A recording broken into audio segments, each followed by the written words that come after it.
नमस्कार। कही अनकही कहानियों की श्रृंखला में मेरी आज की कहानी आज से लगभग 41 साल पहले यानी 1980 में प्रकाशित हुई थी। ये कहानी तत्कालीन परिवेश को बहुत अच्छे से अभिव्यक्त करती है। ये कहानी लोगों के घरों में काम करने वाली एक स्त्री के अंतर्द्वंद और उसकी संवेदनाओं की प्रतिक्रिया को प्रतीकात्मक रूप से बताती है। कहानी का नाम है व्यवस्था का विसर्ग बिंदु और इसकी लेखिका हैं शशि प्रभा शास्त्री। लक्ष्मी, तुमने यह क्या किया? क्या? सहम गई थी लक्ष्मी अचानक। सिल उठाकर इधर से उधर रख दी। अब देखो, यहाँ बैठकर सिल पर कुछ पीसेंगे तो सिल धोने का पानी इधर से ही बहना शुरू होगा। यानी रसोई के दरवाजे के आगे से निकलने बैठने में तो दिक्कत होगी ही। जिस दीवार पर तुमने सिल को टिकाया है उसमें भी धीरे धीरे गढ़ा पड़ जाएगा। जहाँ यह पहले रखी थी वहाँ की दीवार में तो एक गढ़ा पहले ही बना हुआ है। क्या होता है तुम्हें? हर चीज की जगह बदलती ही रहती हो। वाक्य समाप्त करते करते गृहपत्नी श्रीमती तनवीर थोड़ी तरल हो आई। आजकल नौकर नौकरानियों को डपटना भी खतरनाक है। लक्ष्मी हल्के से मुस्कुराई, फिर बोली, उधर सिल के पीछे जमीन पर गंदा बहुत पड़ा था। उसे साफ करने के लिए ही मैंने सिल को हटाया था। दोबारा उधर रखना भूल गई। अब उधर ही धर दूंगी। और लक्ष्मी पहले की तरह छत पर झाड़ू देती रही। श्रीमती तनवीर हटकर गुसलखाने में चली आईं। उनके नहाने का पानी ठंडा हो रहा था। कपड़े खूंटियों पर पहले से ही टंगे थे। तभी उनकी निगाह प्लास्टिक की बाल्टी पर गई जो गुसलखाने में पड़े पटरे पर सजी रखी थी, और दूसरी बाल्टी में गर्म पानी पड़ा था और वह बाल्टी नल के नीचे रखी थी। अब पहले इन चीजों का ताजिया हटाओ और तब नहाने बैठो। भला प्लास्टिक की बाल्टी, चिलिमची, मग, लोटा सबको पटरे पर ताजमहल बनाकर रखने की क्या जरूरत थी? प्लास्टिक की बाल्टी क्या पानी में गल जाएगी? हाँ, पानी में पटरा लगातार पड़ा रहेगा तो उसके गल जाने की आशंका अलबत्ता है। लगा तुरंत बाहर निकलें और लक्ष्मी को दिखाएं, समझाएं वह सब जो वे सोचती हैं, और उसे डपट कर ताकीद कर दें कि आइंदा उस पटरे को उस तरह चीजों के नीचे दबाकर रखने की कोई जरूरत नहीं है। पर फिर सोचा, अब गुसलखाने से निकलकर बाहर जाना मुश्किल होगा। बिना नहाए तमाम कपड़े फिर पहनने होंगे। छोड़ो, फिर ऐसा किया तो खबर लूंगी। हो सकता है आज वह सब कुछ लक्ष्मी ने अनजाने में ही किया हो। नहाकर निकली तो लक्ष्मी सफाई बर्तन पोछा करके जा चुकी थी। घर सब तरफ मंदिर की मानंद झड़ा पोछा पड़ा था। बेचारी कितनी मशक्कत करती है। इतना झाड़ा पोछी और सफाई हम इतना काम करें तो कमर टेढ़ी हो जाए। तिस पर भी यह मीन में कि यह ठीक नहीं किया, वह ठीक नहीं किया। बेचारी, कल जरूर दो बात कर लूंगी उससे। नौकरों से एकदम बात ना करो। हमेशा सूखे से आए और सूखे से काम करके चले गए, यह भी ठीक नहीं है। उनके सुख दुख के बारे में भी कभी कभार पूछताछ कर लेनी चाहिए। श्रीमती तनवीर न जाने क्या क्या सोच गईं। अगले दिन लक्ष्मी काम करने आई तो उन्होंने सीधे अपने पास ही बुला लिया। कहो, क्या हाल है राघव का? बहुत दिनों से दिखा नहीं। उसका तो वही हाल है बहू जी। अपने चाचा की गड्डी लेकर जाता है सुबह को और सरी शाम लौटता है। पर मैं तो कहूँ, तुम्हारा राघव है गजब का लड़का। इतना काम करता है, इतनी देर उसे बाहर रहना पड़ता है, फिर भी उसने एमए का इम्तिहान दे दिया। लक्ष्मी के चेहरे पर चमक आ गई। मैंने तो उससे रात कहा भी था, अरे बहुत दिन हो गए, तू मासी से मिलकर नहीं आया। वो सब तेरी याद किया करे हैं। अब आएगा किसी दिन तुम्हारे पास। ऐसा आने से भी क्या फायदा? आए और मिनट भर में फुर हो गए। न अपना कुछ कहना, न दूसरे की दुख व्यथा सुनना। दरअसल श्रीमती तनवीर कहना चाहती थी, न दूसरों का कुछ सुनना, न अपना दुख कहना, पर बचा गईं। क्या फायदा गरीब का दिल दुखाने से? लक्ष्मी तो यूं ही फिक्र करती रहती है। इस समय श्रीमती तनवीर की बात सुनी तो फिर बोल उठी, बहू जी, तुम तो कहो हो कि लड़का अच्छा है, मैं भी कहूँ हूँ कि अच्छा है, पर उसमें सबसे बड़ा खोट यही है कि घर में भी बस चुप्पी साधे रहेगा। तुमसे भी बात नहीं करता।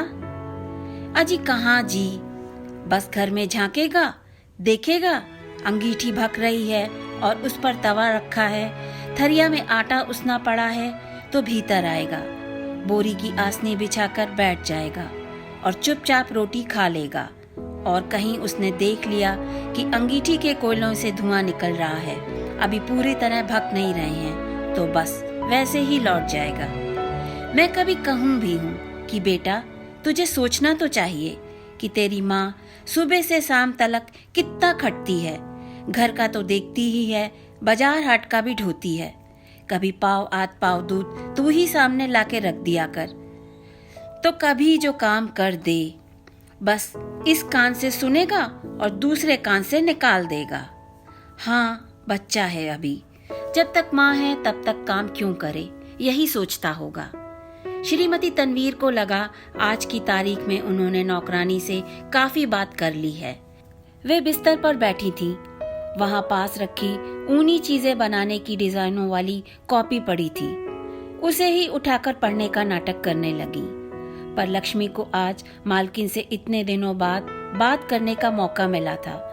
उधर पूरा काम पड़ा होने पर भी आज वह अपने मन को पूरी तरह उड़ेलना चाहती थी, इसलिए खड़ी ही रही। बहू जी, कुछ लड़के तो इतने अच्छे होते हैं, अपने माँ बाप के बारे में इतना सोचते हैं, पर इसे तनक भी फिक्र नहीं, जो तनक सी भी फिक्र हो। अरे लक्ष्मी, मूढ़ी ले लो, बैठ जाओ, इतनी देर से खड़ी हो। इतनी देर बाद श्रीमती तनवीर को लगा लक्ष्मी को बैठने के लिए कह ही देना चाहिए। बस जी बैठी हूँ।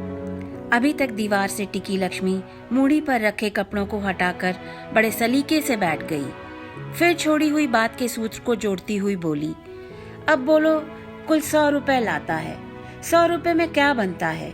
चलो इधर उधर काम करके 70-75 मैं भी कमा लेती हूँ, पर आज जमाना कितना महंगा आ रहा है, 175 में भी क्या होता है? हमारा हिसाब तो बहू जी एकदम मुँह जबानी है।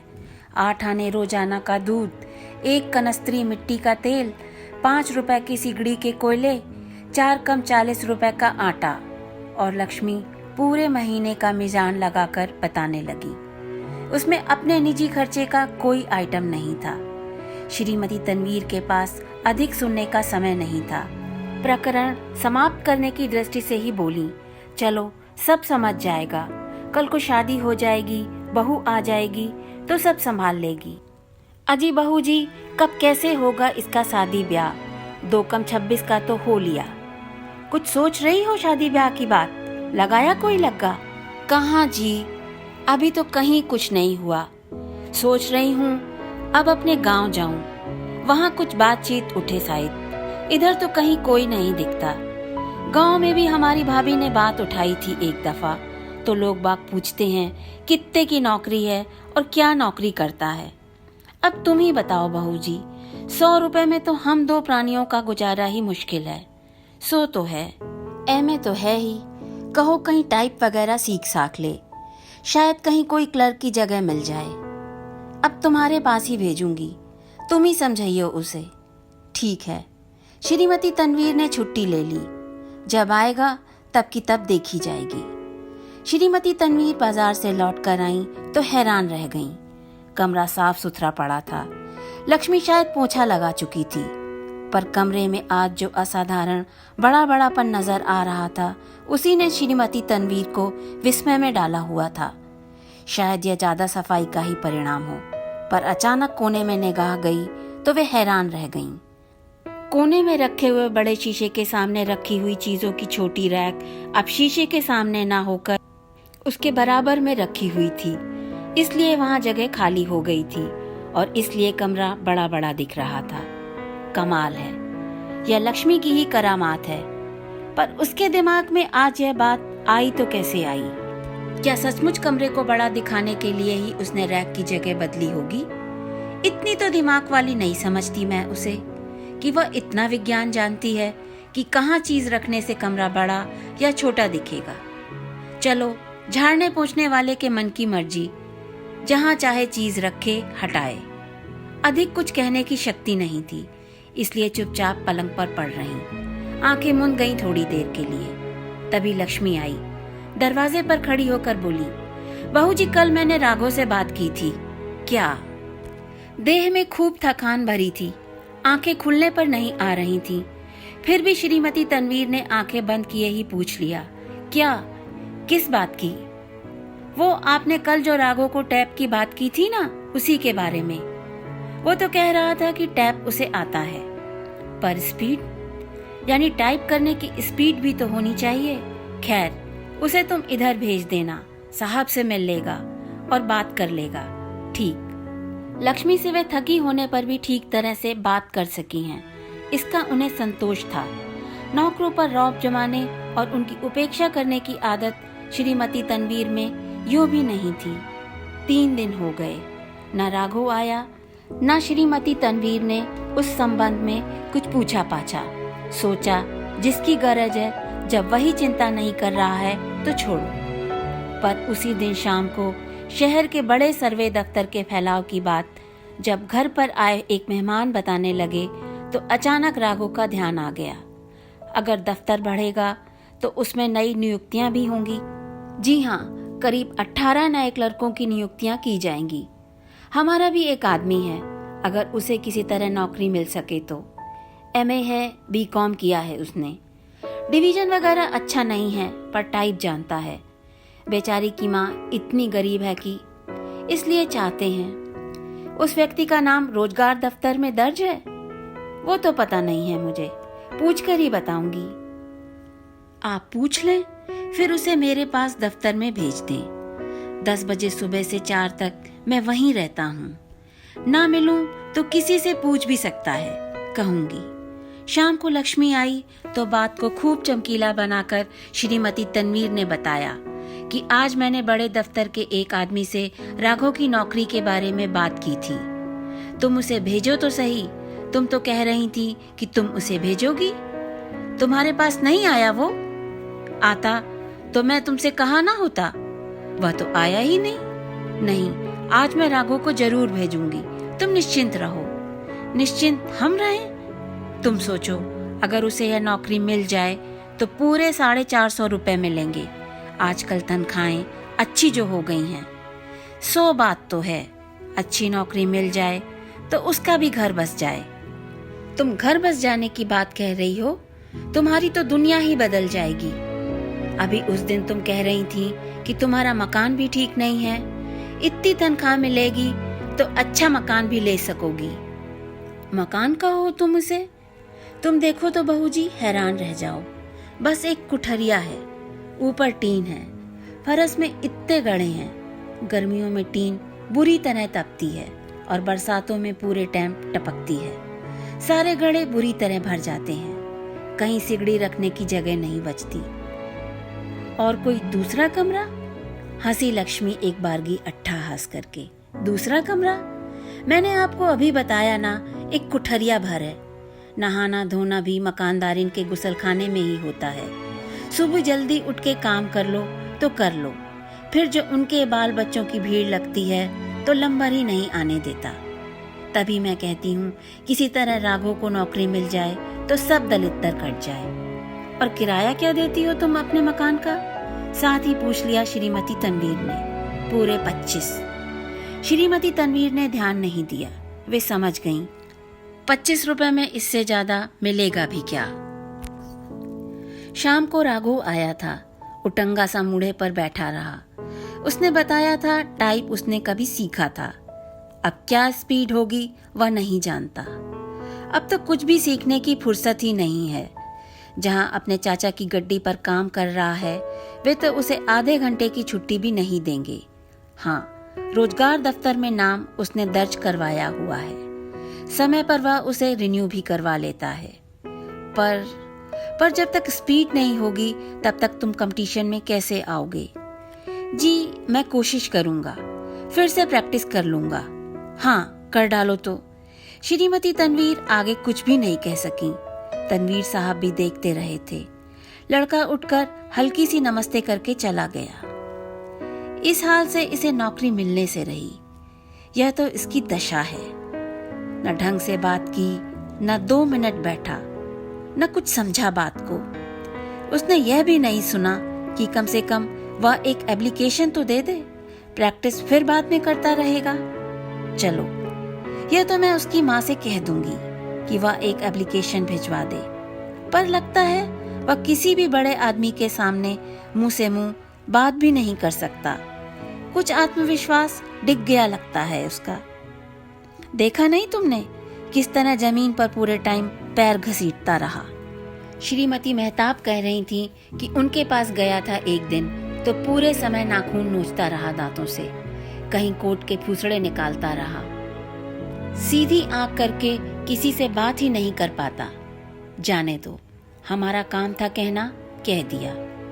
अब कुछ उसे भी तो करना पड़ेगा। तमीज तहजीब न होने वाले आदमी की दुनिया में कहीं भी पूछ नहीं होती। तनवीर साहब को लड़के का रूखापन और उजड़पन शायद कुछ ज्यादा ही चुभा था। अगले दिन लक्ष्मी आई तो श्रीमती तनवीर ने उसे पूरी बात बताकर कहा कि कल भी उसने यही ढंग किए, ना बैठना, ना बोलना, ना बतलाना। चलो तुम मुझसे कह देना कि वह एक एप्लीकेशन भी लिखकर भेज दे या यहाँ दे जाए और फिर किसी तरह रोजगार दफ्तर से नाम निकलवाने की कोशिश करे। लक्ष्मी दुखी हो आई। उसे कोई भी बात पूरी तरह समझ में नहीं आई थी। लड़के ने कुछ सुना समझा नहीं, सिर्फ इतना ही समझ पाई वह। बोली, बहू जी, भगवान ही इसकी मत फेरे तो फेरे। इसे खेलने का शौक है, सो उसके लिए टाइम निकाल सकता है और टैप के लिए इसके पास टाइम नहीं है। क्या कहूँ बहू जी, मेरे पास तो कुछ कहने के लिए है ही नहीं। क्या खेलता है? वो ही खेलता है आजकल। वो क्या खेल चला है, सारे लोग तो सुनते रहे हैं उस खेल को, चम्मन पटवारी की दुकान के आगे। ओह, रोज खेलता है? मन ही मन गुनकर श्रीमती तनवीर ने पूछा। रोजाना तो नहीं, हाँ इतवार को तो वह सवेरे ही निकल जाए है और घुर संझा को लौटे है। चलो, उसमें ही नाम कमा ले तो बहुत कुछ मिल जाएगा उसे। नहीं बहू जी, उससे क्या मिलेगा? उससे तो वो और भी नुकसान करके आता है। कितनी जोड़ी तो जूते तोड़ चुका है, नई निक्कर और क्या क्या सिलवाया था। पिछले महीने पूरे 25 रुपए काट के दी थी उसने तनख्वाह। मैंने कहा ना कि यह नौकरी अच्छी है, उसके सब खर्च निकल आ सकते हैं। आज उसे फिर भेज देना तो मैं समझा दूंगी। श्रीमती तनवीर ने बात समाप्त कर दी। उस दिन लक्ष्मी के चले जाने पर श्रीमती तनवीर ने देखा लक्ष्मी ने फिर रद्दोबदल की थी। इस बार की रद्दोबदल इतनी दिलचस्प थी कि श्रीमती तनवीर ठठाकर हंसती रही बहुत देर। उनके बेडरूम के पलंगों के बीच में मेज होने के कारण जो दूरी बन गई थी, उस दूरी को उसने मेज हटाकर पाट दिया था, दोनों पलंगों को सटाकर। क्या कमाल की औरत है यह भी, अपनी उखाड़ा पछाड़ी लगाती ही रहती है। श्रीमती तनवीर ने तनवीर साहब का ध्यान उस ओर फेरा तो वे भी हंसे। हर घर में देखती होगी पलंग जुड़े रहते हैं, तो उसने भी कर दिया। हर घर में कहाँ देखती होगी, एक हमारे घर का काम करती है और दूसरे स्टेशन मास्टर के यहाँ करती है। वे तो बेचारे बेधुर ही हैं, उनके यहाँ तो पलंग जुड़ने वाली कोई बात ही नहीं है। फिर यह आइडिया इसे कहाँ से मिला? बस जब जो दिमाग में आया कर डाला। कह रही थी आज राघव से अर्जी भेजने के लिए कहेगी। ठीक है, कहेगी तो। उम्मीद तो कम है कि वह लड़का कुछ करे। देखना, जिंदगी भर इस तरह घिसेट घिसट कर मर जाएगी। लड़का बाही तबाही घूमता फिरेगा। और चलिए छोड़िए, इस तरह की बद्दुआ देते आपको बुरा भी नहीं लगता। कुछ तो सोचिए उसकी क्या दशा है। किसी तरह उसका उद्धार हो जाए तो। उसके उद्धार होने से मुझे क्या ऐतराज हो सकता है? यह तो उसके लड़के पर निर्भर करता है कि वह क्या करता है। चलिए छोड़िए, आप अपने उस परिचित आदमी से कहिए कुछ करे वह। जी हाँ, गवाह चुस्त मुद्दई सुस्त, यही ना? खुद काम चाहने वाला तो कुछ कोशिश ना करे और दूसरा सिर घुसाए रहे। अब तो वह एप्लीकेशन भेजेगा ही ना, आज वह उससे कहेगी। अगले दिन लक्ष्मी काम पर नहीं आई। न आने का कारण भी पता नहीं चला। तीसरे दिन आई तो आंगन में ही फसक्का मारकर बैठ गई। अब मेरे बस का तो कुछ भी नहीं है बहू जी, बहुत कह सुन लिया। पर वह तो कहीं जाने को राजी ही नहीं है। ना सही, तुम क्यों चिंता करती हो? तुम्हारे हाथ पैर चलते रहें, तुम्हें किसी से मतलब गरज क्या? तुमने पाल दिया, बड़ा कर दिया, पढ़ा लिखा दिया, अब उम्र भर उसके मुंह में गिरास थोड़े डालती रहोगी। नहीं जाता ना जाए। बहू जी, घर घर बच्चे जुआन जवान होते हैं, अच्छा भला काम ढूंढते हैं, फिर ऊंचे ऊंचे ओहदों पर पहुंच जाते हैं। अब इस चांदी वाली को तो तुम जानती ही हो। चांदी वाली बचती है वो, उसके सारे लड़का बाली अच्छे अच्छे कामों पे लग गए हैं और सब अपनी अपनी कोशिशों से पहुंचे हैं ऊपर। बीच वाला लड़का तो अपने छोटे भाई को अपने साथ ही ले गया। उधर वहीं उसने अपना घर भी बसा लिया और भाई को भी नौकरी पर लगा दिया। बड़ा लड़का दफ्तर में चपरासी लगा है। बड़े दफ्तर में और सबसे छोटा सुनार की दुकान पर ही बैठकर अब अपनी अलग चांदी की चीजों की दुकान खोल बैठा है। और एक ये हैं हमारे पढ़े लिखे समझदार। समझदार ही तो नहीं है, समझदार होता तो आज वह भी कहीं ऊंची जगह पर होता। सो तो है ही, कभी ऐसा दिल डूबता है कि जुड़ के ही नहीं देता। उस दिन जब यहाँ से काम करके गई तो दिन भर अच्छी भली रही, पर रात भर नींद नहीं पड़ी। उसी से तबीयत खराब हो गई, सांस सी उखड़ने लगी। चलो कोई बात नहीं, देखो तुम और कुछ नहीं कर सकते, करने वाला तो वही भगवान है, उसी का सहारा लो। सो तो है बहू जी, उसका और तुम्हारा दोनों का ही आसरा है। और घुटनों पर हाथ रख के जैसे अति कठिनाई से लक्ष्मी भी उठ खड़ी हो गई और फिर रगड़ बैठकर 2 घंटे काम में लगी रही। रसोई घर में श्रीमती तनवीर उसके आने के घंटे भर बाद ही घुसी तो सोचा काम शुरू करने से पहले एक कप चाय पी लें। चाय बनाकर कप देखने लगी तो आश्चर्य हुआ। रसोई घर में जहाँ कप प्लेट स्टैंड रखा रहता था वहाँ जगह एकदम खाली पड़ी थी। आश्चर्य, इतनी बड़ी चीज कहाँ गायब हो गई? फिर ध्यान आया लक्ष्मी ने ही उखाड़ा पछाड़ी की होगी। सोचा हुआ ठीक ही निकला। ताज्जुब हुआ देखकर कि पूरा पिर्च प्याला स्टैंड उठकर पीठ पीछे बनी कन्नस के ऊपर पहुंच गया था। यहाँ तो यह कभी भी नहीं रहा। क्या मन में आया लक्ष्मी के? उसने यह भी नहीं सोचा कि पीठ पीछे चीज को कौन देखेगा। उस दिन भी मन मार के रह जाना पड़ा। प्याला तुरंत उपलब्ध न होने के अभाव में चाय ठंडी हो जाने के कारण मन काफी क्षुब्ध हुआ। झुंझलाहट भी जगी, विस्मय भी हुआ। क्या करती है यह स्त्री भी? एक चीज अच्छी भली जगह रखी है और आप उठाकर उसे दूसरी जगह सजा देगी, और सजाती भी बढ़िया ढंग से है, बेहद झाड़ पोंछ कर। अब कोई कहे भी तो क्या, चलो अपना क्या बिगड़ता है, जो कुछ मन आए करती है, करती रहे। संतोष कर लेना पड़ा श्रीमती तनवीर को तुरंत ही। हड्डे उस औरत के ही टूटते हैं। अब कितना थकी हुई थी, अभी कल बीमारी से उठकर आई थी।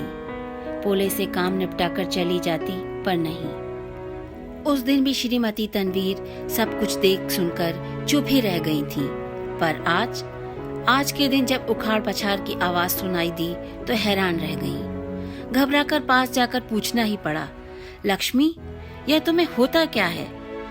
अब तुम किस काम में लगी हो, पता तो चले। हरदम अपनी और दूसरों की जान की मुसीबत। फिर तुरंत ही जीभ भी काट ली। नौकरानी के जी जान से काम में जुटे रहने पर भी उसे भला बुरा कहना।